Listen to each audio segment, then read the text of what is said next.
know it's been a long day and you'll have been really patient. It's raining outside, by the way, if nobody knows.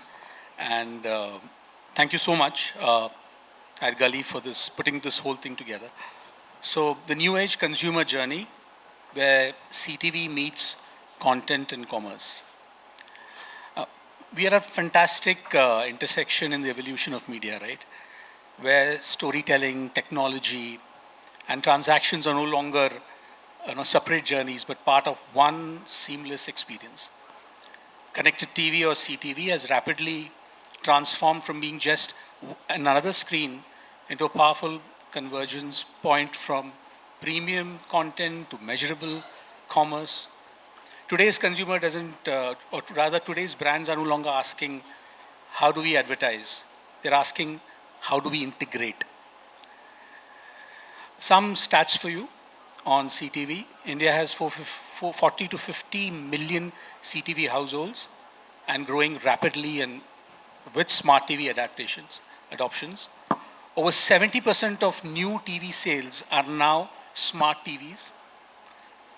Platforms like Disney Plus Hotstar, Amazon Prime Video, and Netflix are driving premium long-form consumption. 80% users use a second screen, mobile, while watching TV. And brands can segment by location, income, proximity, viewing behavior. And our attempt today, all four of us, is trying to address a few questions on CTV model, how it works. And we have an esteemed panel because they have had their experiences. Two of them have been a part of television and they have kind of seen that television journey. And now into CTV, we have Ribu, who has looked at platforms very closely and he understands the ecosystem digitally. So I'll start my questions right away. It will be addressed to all three of you.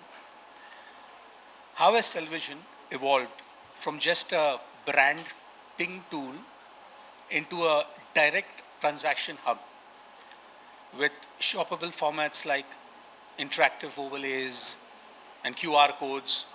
Are viewers actually shopping or ordering directly from their screens?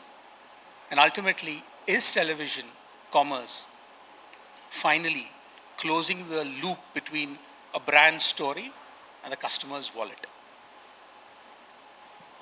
I think you can start. Yeah, thanks, Lawrence. See, it's like, it's been by May I'll be completing 30 years in my advertising career. In fact, that's how I started way back when televisions, it's like only 56 channels used to be there, right? So that times what we used to do, we just actually go with the single monologue communication. What that communication actually gets you back, we never used to get worried much. I mean, when I say we, the advertisers never used to get worried much because the consumption versus the supply was always shortage, right? Because India being the consumption economy. So over a period of time, when the decade passed and the second decade passed, then the advertisers and the aspiration and the technology and the kind of international lifestyle cultures have started, influencing Indian consumers. So that's where the measurement has become the very important aspect of complete advertising per se for the brands, right? So when you actually see what I've seen, actually, I'm just giving from my own personal experiences of handling all the CPG products and auto and maybe a lot of lifestyle brands and airlines. So what I've seen is that, when we actually get into a television screen, that the television screens now directly translates to a digital, impact. So we do actually, get into the search trend reports. The moment the communication is, released in the linear ecosystem, immediately it comes on to the search trend, right? Then now there is certain yardstick for you to measure, then it is actually, proving something better that, what I am doing it. And now that doesn't stop there. So when people actually start doing the search trends, immediately people also, get into actually parking this into a purchase funnel, where I actually go with completely top funnel activity and then it comes into a purchase funnel through the search, and then I actually start getting those cookies and sometimes the first party data also, and then straight away I drive them to a cart where the purchase may not happen immediately, but it rests in the favorite position or in the cart, right? That's where, you know, I see the complete journey of from a linear television to a step before the checkout. So I think, it's been a very interesting journey, like Ram here speaks of. But keeping it confined to what today is, today provides you with a fantastic opportunity of not just showcasing desirable content or building desirability in the mind of the consumer. You're also, after having made the consumer fertile for an experience, you're also getting them in the same frame of reference, a point of consumption. Okay, you're nudging them. If brands, and we talk about the full funnel experience, we see brands at various life stages for various consumers. Okay, while probably for a majority, a certain brand is sitting only as an awareness piece, or a piece of communication is awareness, somebody's only consideration, somebody is actually tried. Okay, now there is that one moment where you've been inspired for it. Okay, now why let go? This has been a dream time for marketers. The moment you showcase something, the moment you evoke the desire for your product or your brand, you've got them to buy it. And there's no better way of actually shortening this journey. The shorter the journey, the better the sort of response. The better you know whether you're doing the right thing or not. So I think that's a big play today. So the entire journey of communicating and eliciting a response, and especially on a large screen, not a small screen, but a large real estate, with India being comfortable with a real estate, TVs of any format occupied one of the most important real estate spaces in households. So today that real estate is something which is engineering consumption, which is a way of desire and converting that desire. So I think it's a very beautiful space we are in currently. But honestly speaking, where I feel there's a lot which needs to be done is to integrate it, is to utilize the tech to integrate the purchase cycle as seamlessly as possible, without really getting them to belabor things. And if we can cite enough and more examples even out of linear TV in the past, where people tried to pause between a campaign and got them to purchase, way back, I won't name a popular soft drink brand about a decade back, tried doing it. I'm sure it was very exciting then. It still is exciting for a certain set of categories. But the fact is, we got to make it seamless so that the experience is, advertising, and I have always believed that advertising in the middle of a very engaging content is something which is not desirable. So how can we make that not so desirable intervention to be a pleasurable after purchase, is what I think this ecosystem provides us for. It's up to us as marketers, advertisers, platform users to invest and work towards. Yeah, I think +1 to the consumption part, but I think still there's a long way to go from television to commerce. And I believe first I read this topic as television journey, and I got excited that we as a marketeer have started talking on CTV to TV. Maybe quarter down the line or towards the end of this year, we will remove the C from CTV and we'll talk TV as an ecosystem. Consumption certainly has gone up, and that with that fragmentation has gone up. There are about 700 million internet users on mobile, and there are only 70 million broadband connections in India. So the disparity in what's happening on larger screen to a personalized window, which is your mobile, is very different. But for certain categories, for certain brands, it is beautifully coming out. I think Jasleen gave a very apt example of brand building the identity with the consumer, with the end consumer. You are building identity on a connected TV device, you are building an identity on their search discovery, on their social discovery, and then also leading them to the purchase funnel, or at least shortening their journey making it seamless to maybe buy from a quick com or e-com or wherever they find the product best delivered to them or at speed. So I believe that it's moving for certain categories. It has already evolved, and it will continue to grow for certain categories, which is the seamless journey of the influence to discovery to purchase. So it's here to stay and it needs to evolve, and I think it's evolving from time. Okay, my next question would be, how are we seeing the shift from intrusive ad breaks to more intrigued content experiences? Are brands moving beyond the traditional 30-second spot to embed themselves directly into the content? And how do you make commerce feel like a natural extension of the experience, where the inspiration to buy happens organically while watching? Is this a reality? This has always been desirable. Let me take this up. For marketers, this has always been desirable. It's not that while typically it comes out as marketers want to make ads, marketers basically want to showcase their products in your life. That's the ultimate desirability. And today, with so many pieces of content, especially tailor-made for an ecosystem like CTV, with digital feed coming in, it's something which has always been the dream for marketers. And I'll give you a parallel of this. Why do I say it? We had passive placements, we have active placements when we went in linear TV, the linear TV era. Today, you are able to do it at scale and at customized levels or personalized levels. Okay. Now the fact is, how do we integrate commerce so that the experience doesn't drop off?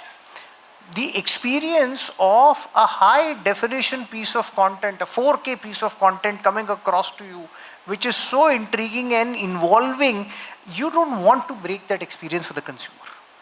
You probably, it would be desirable to say, I don't know if it's eye tracking or whatever we could do, to say, look, this is a piece of clothing or this is a dish which I want to eat.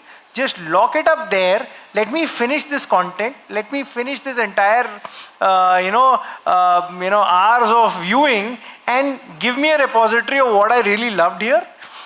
If at all that is possible, that's another ambition which I have, that will take away the entire model from creating ads or creating pieces of content which are artificial, which at times can become different from what your everyday consumption is.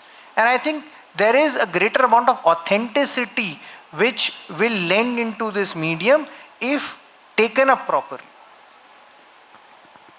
So to me, intrusiveness is just to ensure that your media objectives are met. See, whenever we do a campaign, typical the brand managers and the advertising agency, right?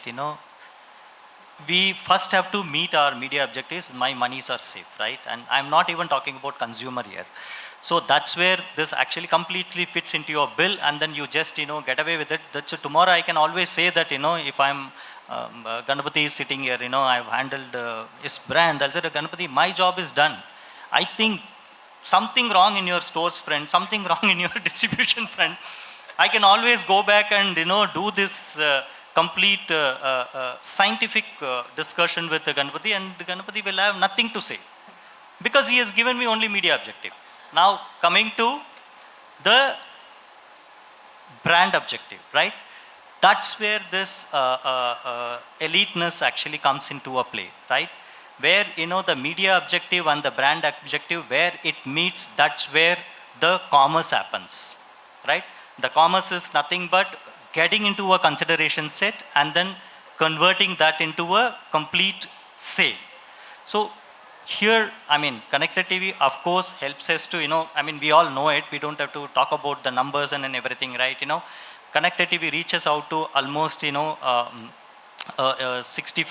there are different numbers, right? 60 to 80 million is what people keep claiming, right? And my friend Ribu would know better, right? And out of which, when I am specifically focusing the urban market, right?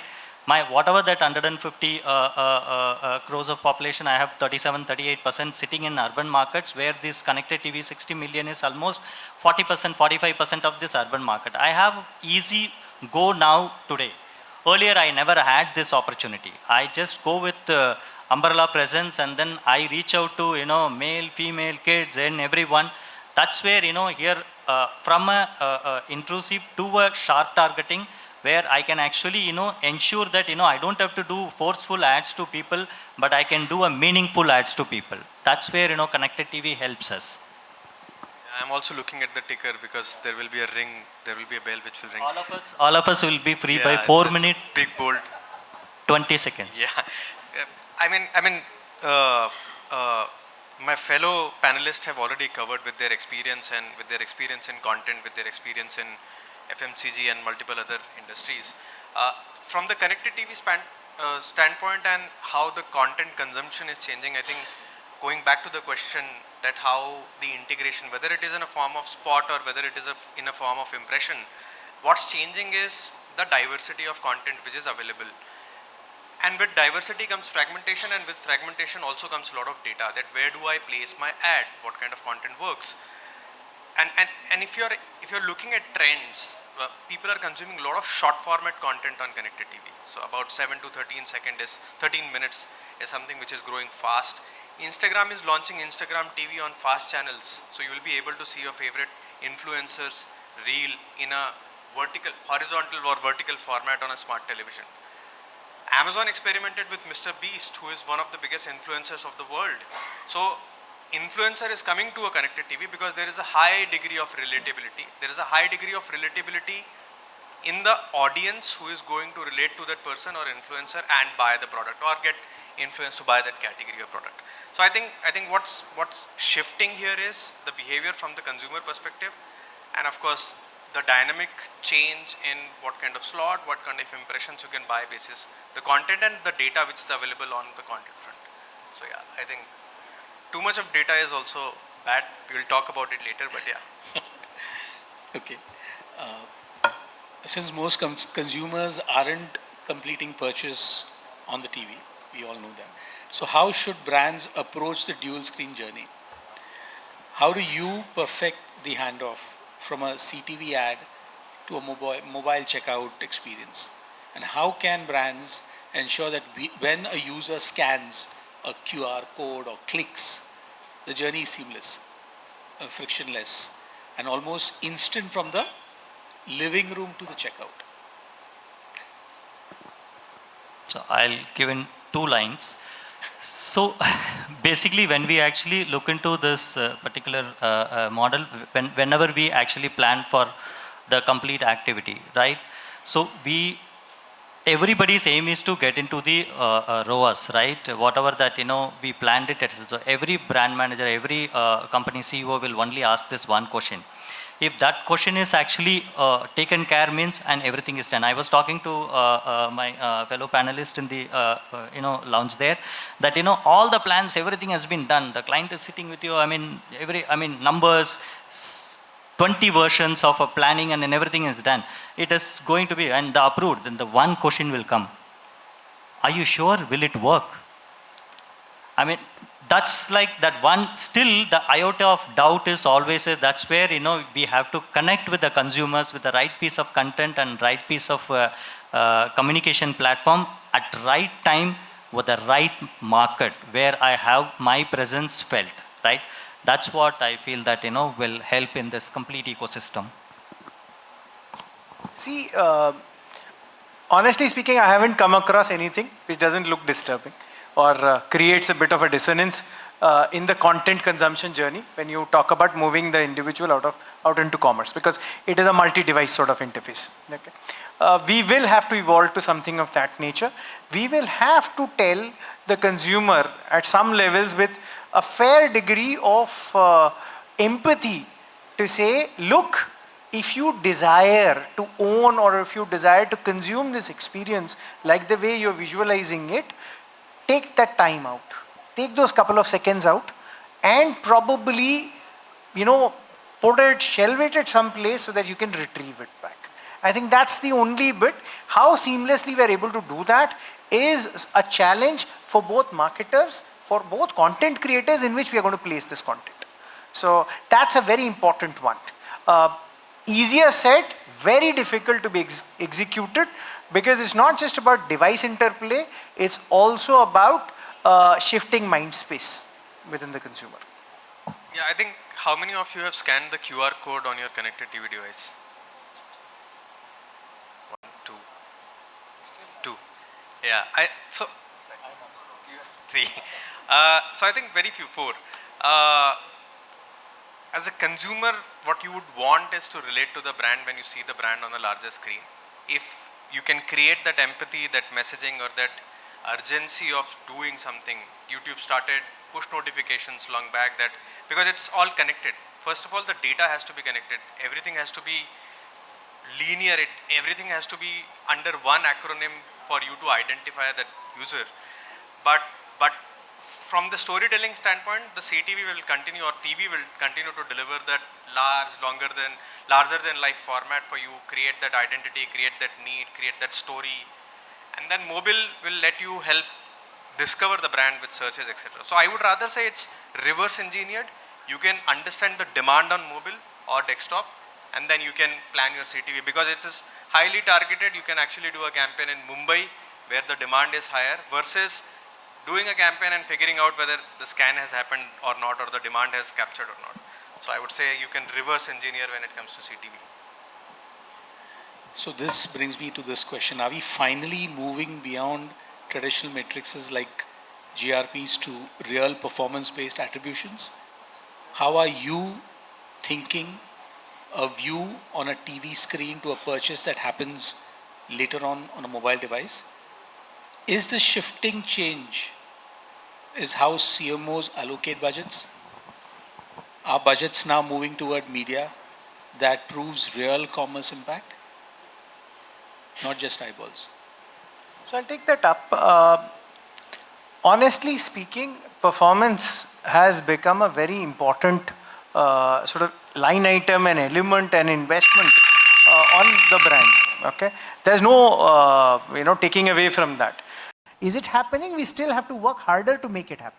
That's where the investment should go, as a matter of fact. In simple, it is like anything that is in market, I push them to buy something is, of course, performance. Who doesn't want a sales? Tell me. So everyone wants a sales, right? But it doesn't take away for the fact that, establishing the brand connect and brand love. So the performance are short-lived, because performance also, requires a decent amount of input in terms of the cost or whatever it is. Then only the result is seen from the performance. It is not always organic, right? The always organic is that when we actually establish that brand loyalty and brand love, and then the trust, that is where it actually takes the brand to the longer journey in the consumer's life. So coming to connected TV ecosystem, I mean, it definitely helps us to again drive that through whatever the sharper audience that we want. And because the purchase, if you look at the purchase history of India, right, almost 70 to 75% of the complete sales happens out of the urban market, right? When it comes to money, right? So the connected TV actually stays relevant in these markets. That's where it actually helps you to push the funnel to a performance side as well. So that's it, I think. Much time to summarize it, but I would say connected TV is more measurable. Doesn't mean that you measure it up to performance. We will reach there. We will 100% reach there, because when we talk about scale right now, we are at about 60 million, 80 million households. When we talk about 200 million, 300 million, 400 million connected TVs, which means the purchase is also happening, which means a lot more people are getting influenced. Then we are talking about big scale and then big commerce. It will reach there eventually, about 2 years from now or 3 years from now. But at this point in time, it is more measurable, better planned, and it does deliver that outcome for certain categories, for premium beauty, for premium automobile. It does deliver that immediate impact into the sales or SOV or market share, etc. But I hope that it does it for the large FMCG brands as well in near future. There is something that when you sit on the stage, you don't realize how time flies. That's one. And secondly, when you have a target to meet, you need to finish as soon as possible. I would have loved to ask you more questions, but thank you so much for being such wonderful answering partners for us, and we really thank you for this intriguing session.